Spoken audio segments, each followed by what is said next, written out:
നിർണായകമാണ് ഇപ്പോൾ നടക്കുന്ന മുഖ്യമന്ത്രിയുടെ പ്രചാരണം. ഔദ്യോഗികമായി തന്നെ ധർമ്മടം മണ്ഡലത്തിലെ മുഖ്യമന്ത്രിയുടെ പ്രചാരണ പരിപാടികൾക്ക് തുടക്കം കുറിച്ചിരിക്കുന്നു.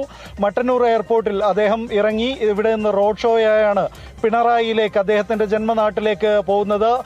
നിരവധി പ്രവർത്തകർ, നൂറുകണക്കിന് പ്രവർത്തകർ അദ്ദേഹത്തെ വരവേൽക്കാൻ വേണ്ടി ഇവിടെ ഈ വിമാനത്താവളത്തിൽ എത്തിയിരുന്നു. റോഡ് ഷോ തുടങ്ങിയിരിക്കുന്നു. പോകുന്ന വഴികളിലെല്ലാം, പ്രധാന കേന്ദ്രങ്ങളിലെല്ലാം പാർട്ടി പ്രവർത്തകർ അണിനിരക്കുന്നുണ്ട്. അത്തരത്തിൽ ഒരു മറുപടി തന്നെയായിരിക്കും ഈ കഴിഞ്ഞ ദിവസങ്ങളിൽ കണ്ണൂർ കേന്ദ്രീകരിച്ച് CPM-ന്റെ പ്രധാന കോട്ട കേന്ദ്രീകരിച്ച് നടന്ന വിമത നീക്കങ്ങൾക്കെല്ലാമുള്ള മറുപടി കൂടിയായിരിക്കും ഈ റോഡ് ഷോ എന്നുള്ള കാര്യത്തിൽ തർക്കമില്ല. മുഖ്യമന്ത്രി അദ്ദേഹത്തിന്റെ കാറിൽ റോഡ് ഷോ തുടങ്ങിയിരിക്കുന്നു. ഇനി പ്രധാന കേന്ദ്രങ്ങളിലെല്ലാം നിർത്തി അദ്ദേഹം വോട്ടർമാരെ, ജനങ്ങളെ അഭിവാദ്യം ചെയ്യും. അങ്ങനെയാണ് റോഡ് ഷോ കടന്നു പോകുന്നത്.